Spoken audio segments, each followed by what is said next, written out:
एक बार Christmas ewe की रात को एक भाई और उसकी बहन को उनके बेसमेंट की खिड़की के बाहर से बहुत जोर से किसी धमाके की आवाज आती है। जब वो पास जाकर देखने की कोशिश करते हैं, तब उनके पापा उन्हें वहीं पर रोक देते हैं और कहते हैं यहाँ नीचे ही रहो और ऊपर से कोई भी आवाज सुनाई दे लेकिन ऊपर मत आना। उनके पापा ऊपर के सारे दरवाजे बंद करने के लिए ऊपर भागते हैं। उनकी मम्मी दोनों बच्चों को अपनी तरफ खींचकर उनके कान बंद कर देती हैं। इसके बाद भी उन्हें बाहर के लोगों की चिल्लाने की आवाजें सुनाई दे रही थी और बेसमेंट की खिड़की पर जमी बर्फ के ऊपर पुलिस की गाड़ियों की लाइट चमक रही थी। काफी देर तक उनके पापा ऊपर ही रहते हैं और काफी देर बाद जब वो नीचे आते हैं, तब उनके पीछे पीछे एक सेंटा की ड्रेस में एक आदमी भी आता है और वो बच्चों से बोलता है चिंता मत करो, बाहर बर्फ में मेरी गाड़ी क्रैश हो गई है और ये अच्छे पुलिस वाले मेरी गाड़ी को निकालने में मेरी मदद कर रहे हैं। इतना बोलकर वो सेंटा बच्चों के बीच जाकर जमीन पर बैठ जाता है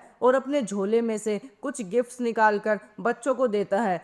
लड़के की बहन सेंटा से पूछती है कि क्या ये मेरे लिए है, जिस पर सेंटा लड़की के सर पर हाथ रखकर कहते हैं हाँ ये तुम्हारे लिए है। और जैसे जैसे सायरन की आवाज़ तेज़ होती है, सेंटा और तेज़ गाने लगते हैं ताकि बच्चों का ध्यान भटक सके। और जब सब कुछ शांत हो जाता है, तब सेंटा उठते हैं, अपने घुटने साफ करते हैं और बच्चों से बोलते हैं कि अब मुझे जाना होगा क्योंकि मुझे बाकी बच्चों को भी गिफ्ट्स देने हैं। उस रात तो वो बच्चे खुद को बहुत किस्मत वाला समझकर सो जाते हैं। लेकिन जब वो लड़का 17 साल का होता है, तब उसके पापा उसे उस रात की असलियत बताते हैं। असल में उस रात उनके सामने वाले घर में एक गैंग ने हमला कर दिया था और उनकी खिड़की के जस्ट सामने 3 लोगों का कत्ल हुआ था। उनके एक पड़ोसी ने दीवारों के पार से जब बच्चों की रोने की आवाज़ सुनी, उसने तुरंत अपना क्लोजेट खोला, एक सेंटा की कॉस्ट्यूम निकाली और उसे पहनकर डायरेक्ट उनके घर चला गया ताकि वो बच्चों को उस खौफनाक माहौल से दूर रख सके और उनका ध्यान बटा सके।